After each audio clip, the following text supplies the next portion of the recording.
दोस्तों, कैसे हो आप सब। आज की वीडियो में हम बात करेंगे भारत और इंग्लैंड के बीच पहले टेस्ट मैच के 5वें दिन की, जो बिल्कुल रोमांचक था। अगर आपने वो मुकाबला देखा और खुश हो तो वीडियो को जरूर लाइक कर देना। हमने आज का टारगेट रखा है सिर्फ 500 लाइक्स का, तो लाइक करना मत भूलना। ठीक है दोस्तों, आज की वीडियो में हम बात करेंगे उस चमत्कारी गेंदबाजी की जो कुलदीप यादव और जसप्रीत बुमराह ने की।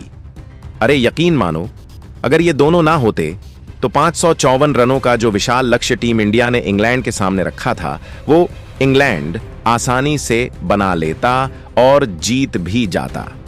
जी हां, सस्पेंस मत पालो, पूरी हाइलाइट्स में आपको वो रोमांचक लम्हे देखने को मिलेंगे, तो वीडियो के अंत तक बने रहना, कहीं मत जाना। लेकिन उससे पहले एक सवाल, आपको क्या लगता है, जसप्रीत बुमराह और कुलदीप यादव में से कौन बेहतर गेंदबाज है? अपनी राय कमेंट में जरूर बताना, हम इंतजार करेंगे। चलो अब ज्यादा समय ना लेते हुए वीडियो शुरू करते हैं। दोस्तों, भारत और इंग्लैंड के बीच खेले गए पहले टेस्ट मुकाबले का 5वां और आखिरी दिन एक ऐसा दिन साबित हुआ जिसने क्रिकेट प्रेमियों की धड़कनों को तेज कर दिया। हेडिंग ले के मैदान पर खेले गए इस मैच ने हर किसी को हैरान कर दिया। आइए इस ऐतिहासिक दिन का पूरा विश्लेषण करें, हर उस क्षण को दोहराएं जो इस मैच को यादगार बना गया। पहले दिन की शुरुआत बेहद ही शानदार रही थी। भारतीय टीम के कप्तान शुभमन गिल ने टॉस जीतकर पहले बल्लेबाजी करने का फैसला किया। भारत की पहली पारी में यशस्वी जायसवाल ने शतक जड़ते हुए 132 रन बनाए और उनके साथ ऋषभ पंत ने शानदार 82 रन की पारी खेली।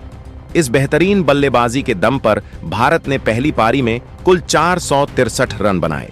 इंग्लैंड के गेंदबाजों को इस पारी में कोई खास सफलता नहीं मिली और वे भारतीय बल्लेबाजों के सामने संघर्ष करते नजर आए। इसके जवाब में इंग्लैंड की टीम जब बल्लेबाजी करने उतरी तो भारतीय गेंदबाजों ने उन्हें पूरी तरह से दबोच लिया। जसप्रीत बुमराह ने घातक गेंदबाजी करते हुए कुल 6 विकेट लिए। मोहम्मद सिराज को भी 3 विकेट हासिल हुए और कुलदीप यादव ने 1 विकेट लिया। इंग्लैंड की टीम कुल 2787 रन पर सिमट गई और इस प्रकार भारत को पहली पारी में 186 रन की बढ़त मिल गई। अब बात करते हैं दूसरी पारी की। भारत ने अपनी दूसरी पारी में शुरुआत तो थोड़ी धीमी और डगमगाती हुई की। कुल 42 रन पर ही भारत के 2 महत्वपूर्ण विकेट गिर चुके थे, लेकिन इसके बाद ऋषभ पंत और करुण नायर ने मोर्चा संभाला। पंत ने एक और शानदार शतक लगाया और कुल 102 रन बनाए। करुण नायर ने बेहतरीन 87 रन की पारी खेली और रविंद्र जडेजा ने भी टीम को मजबूती प्रदान करते हुए 78 रन बनाए। इन सभी प्रयासों के चलते भारत की दूसरी पारी में कुल 367 रन बने और इंग्लैंड के सामने 554 रन का लक्ष्य रखा गया। इतना बड़ा लक्ष्य देखकर हर किसी को लगा कि इंग्लैंड की टीम 5वें दिन इस लक्ष्य को प्राप्त नहीं कर सकी। लेकिन दोस्तों, जब 5वें दिन की शुरुआत हुई तो खेल ने एक नया मोड़ ले लिया। इंग्लैंड के सलामी बल्लेबाज बेन डकेट और हैरी ब्रूक ने आक्रामक अंदाज में बल्लेबाजी करना शुरू किया। दोनों ने टेस्ट मैच को मानो T20 में बदल दिया और भारतीय गेंदबाजों की जमकर धुनाई की। बेन डकेट और हैरी ब्रूक ने पहले 10 ओवर में ही 92 रन जोड़ दिए। यह स्कोर टेस्ट मैच के हिसाब से अत्यधिक आक्रामक था। मोहम्मद सिराज और जसप्रीत बुमराह जैसे अनुभवी गेंदबाज भी इन दोनों के सामने बेबस नजर आ रहे थे। खासतौर पर हैरी ब्रूक ने मोहम्मद सिराज के एक स्पेल में ही 60 रन बटोर लिए। इंग्लैंड की टीम ने 25 ओवर के अंदर ही 60 रन बनाए, 175 रन जोड़ दिए। यह देखकर हर भारतीय फैन चिंता में पड़ गया था कि कहीं यह मैच हाथ से ना निकल जाए।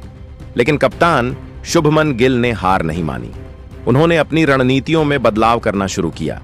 उन्होंने देखा कि ना तो तेज गेंदबाज काम कर रहे हैं और ना ही स्पिनर।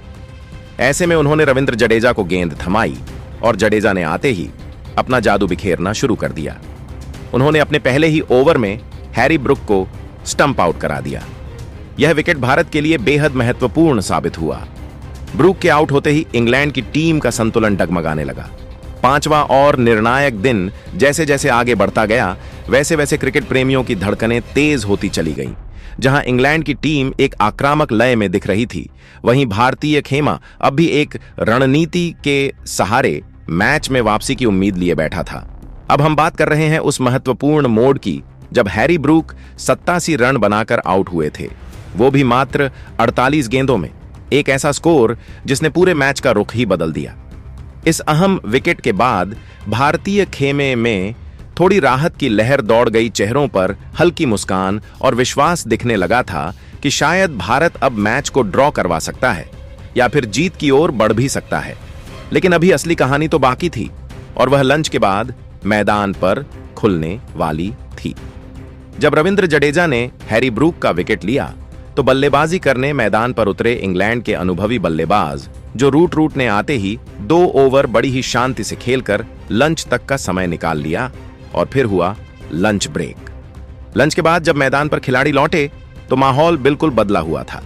भारत की टीम जोश में नजर आ रही। 5वें दिन पिच से स्पिन गेंदबाजों को जबरदस्त मदद मिल रही थी, और इसी का फायदा उठाने के लिए कप्तान शुभमन गिल ने गेंद थमाई कुलदीप यादव के हाथों में, और यहीं से वह चमत्कारी मोड़ शुरू हुआ जिसकी हर भारतीय फैन को उम्मीद थी। लंच के बाद जब 29वां ओवर करवाने के लिए कुलदीप यादव आए तो उन्होंने अपने दूसरे ही गेंद पर बन डकेट का विकेट छटका दिया, जो इस मुकाबले में 73 रन बनाकर आउट हुए। यह एक बड़ा झटका था क्योंकि डकेट मैदान पर सेट हो चुके थे। अब इंग्लैंड की 2 मजबूत नींव गिर चुकी थी, हैरी ब्रूक और बन डकेट। लेकिन अभी भारत को सबसे बड़ा शिकार चाहिए था, जो रूट का साथ देने के लिए मैदान पर उतरे जैकब बैथल। दोनों बल्लेबाज धीरे धीरे स्कोर को आगे बढ़ा रहे थे, और दर्शकों को लगने लगा था कि शायद यह साझेदारी भारत के लिए खतरा बन सकती है। लेकिन कुलदीप यादव की फिरकी ने सब कुछ बदल दिया। 35वें ओवर की चौथी गेंद पर कुलदीप यादव ने अपनी बेहतरीन गुगली फेंकी, जो रूट गेंद की दिशा को समझ नहीं पाए। गेंद ने उनके बल्ले का बाहरी किनारा लिया और सीधा शुभमन गिल के हाथों में जाकर समा गई। इस तरह जो रूट सिर्फ 27 रन बनाकर आउट हो गए। भारत को यह तीसरा महत्वपूर्ण विकेट मिल गया था। अब मैदान पर आए ऑली पॉप, लेकिन जब तक वह पिच को समझते तब तक भारत ने फिर एक बार हमला कर दिया। 41वें ओवर की दूसरी गेंद पर जसप्रीत बुमराह ने जैकब बैथल को भी चलता कर दिया। बैथल ने डीप कवर के ऊपर बड़ा शॉट खेलने की कोशिश की, लेकिन गेंद हवा में गई और यशस्वी जायसवाल ने शानदार कैच पकड़ा। बैथल 41 रन बनाकर आउट हुए। अब इंग्लैंड को मैच जीतने के लिए 280 रन और चाहिए थे, और भारत को मैच जीतने के लिए 6 विकेट। समय तेजी से बीत रहा था, लेकिन कप्तान गिल ने खिलाड़ियों को लगातार जोश में बनाए रखा। 51वें ओवर में कुलदीप यादव ने एक बार फिर अपना जादू चलाया। इस बार उनका शिकार बने ऑली पॉप। उन्होंने एक शानदार गेंद डाली जो सीधे स्टंप्स से टकराई और तीनों गिल्लियां उड़ गईं। पॉप मात्र 23 रन बनाकर आउट हो गए। अब इंग्लैंड की आधी टीम पवेलियन लौट चुकी थी। अब मैच एक दिलचस्प मोड़ पर था। टी ब्रेक होने से पहले भारत को एक और विकेट की जरूरत थी, और कप्तान गिल ने बुमराह को आखिरी 2 ओवर दिए। लेकिन इस बार तेज गेंदबाजों को कोई फायदा नहीं मिला, क्योंकि पिच अब स्पिनरों को ही सपोर्ट कर रही थी, और तभी हल्की बूंदाबंदी भी मैदान पर देखी गई। टी ब्रेक के बाद मैच फिर से शुरू हुआ। अब बचे थे 35 ओवर और इंग्लैंड को 270 रन। भारत को चाहिए थे 5 विकेट। मैदान पर थे अब कप्तान बेन स्टोक्स और उनके साथ जमी ओवरटन। इन दोनों बल्लेबाजों ने आक्रामक रुख अपनाते हुए 70वें ओवर तक स्कोर को पहुंचा दिया, 332 रन तक। बेन स्ट्रोक्स का बल्ला ऐसा चला कि हर कोई भारतीय फैन चिंता में पड़ गया। कोई विकेट मिल ही नहीं रहा था। भारत की टीम बैकफुट पर जाती नजर आ रही थी, और हर बीतता ओवर इंग्लैंड को जीत के करीब ले जा रहा था। इंग्लैंड के इरादे जिस तरह से मजबूत दिख रहे थे, उससे यही लग रहा था कि मैच अब भारत के हाथ से निकल सकता है।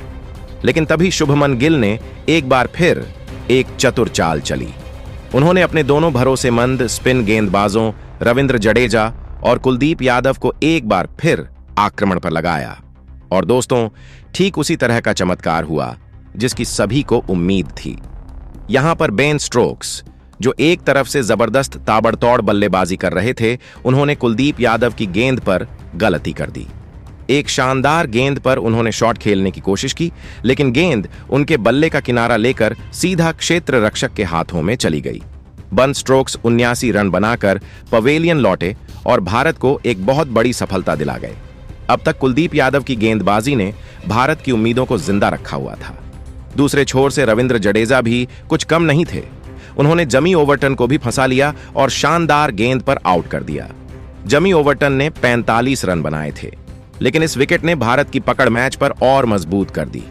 अब इंग्लैंड की टीम 7 विकेट गंवा चुकी थी और जीत के लिए उन्हें अभी भी 152 रन की जरूरत थी। भारत की टीम को देखकर लग रहा था कि सब कुछ नियंत्रण में है, लेकिन इंग्लैंड की गहराई वाली बल्लेबाजी लाइनअप को देखकर हर कोई सशंकित था, क्योंकि यहां पर इंग्लैंड की टीम में हर खिलाड़ी रन बना सकता है। अब बल्लेबाजी के लिए ब्राइडन कार्स और शोएब बशीर मैदान में उतरे। दोनों ने फिर से आक्रामक रवैया अपनाया और रन बनाने शुरू कर दिए। इंग्लैंड की टीम धीरे धीरे करके लक्ष्य के नजदीक पहुंचती जा रही थी। दूसरी ओर भारत की मुश्किलें लगातार बढ़ रही थीं, लेकिन फिर एक बार जसप्रीत बुमराह ने वही किया जिसके लिए वो जाने जाते हैं। जब भी टीम इंडिया को जरूरत होती है, वो हमेशा हाजिर रहते हैं। यहां पर उन्होंने ब्राइडन कार्स को एक ऐसा पुल शॉट खेलने पर मजबूर किया जो उनके करियर का बड़ा मोड़ बन गया। कार्स गेंद को सही तरह से टाइम नहीं कर सकी। गेंद हवा में उठी और लॉन्ग ऑन पर खड़े मोहम्मद सिराज ने शानदार कैच पकड़कर भारत को बहुत बड़ी सफलता दिलाई। ब्राइडन कार्स ने इस मुकाबले में 28 रन बनाए थे और उनके आउट होते ही इंग्लैंड की टीम 8 विकेट गंवा चुकी थी। अब मैदान पर बचे थे शोएब बशीर और जमी स्मिथ। इंग्लैंड को जीत की ओर लेकर जाने की उम्मीदें इन्हीं दोनों से बची थीं, लेकिन कुलदीप यादव ने एक बार फिर अपना जादू दिखाया। उन्होंने जमी स्मिथ को शानदार तरीके से फंसाया और उन्हें 41 रन पर चलता कर दिया, और जैसे ही शोएब बशीर थोड़े समय के लिए टिके, जसप्रीत बुमराह ने एक बार फिर कमाल करते हुए उनका विकेट भी ले लिया। इस तरह से कुल मिलाकर भारत ने इंग्लैंड की पूरी टीम को समेटते हुए यह मुकाबला 71 रन से जीत लिया। यह जीत सिर्फ जीत नहीं थी, यह विश्वास, रणनीति और अनुशासन की मिसाल थी। इस जीत के सबसे बड़े नायक रहे जसप्रीत बुमराह और कुलदीप यादव। इन दोनों ने सही समय पर सही लाइन और लेंथ पर गेंदबाजी करके वह कर दिखाया जो हर भारतीय क्रिकेट प्रेमी देखना चाहता था। अगर इन दोनों की गेंदबाजी थोड़ी भी ढीली होती तो शायद यह मैच हाथ से निकल सकता था। लेकिन दोस्तों, इस मुकाबले ने एक बात तो बहुत साफ कर दी। इंग्लैंड की टीम को कभी भी हल्के में लेना भारत की सबसे बड़ी भूल हो सकती है। सोचिए, एक ही दिन में 554 रन बनाने का लक्ष्य था और इंग्लैंड की टीम उससे सिर्फ कुछ ही कदम दूर रह गई। यह किसी सपने जैसा ही लग रहा था। अब भारत को यह बात अच्छे से समझ में आ गई है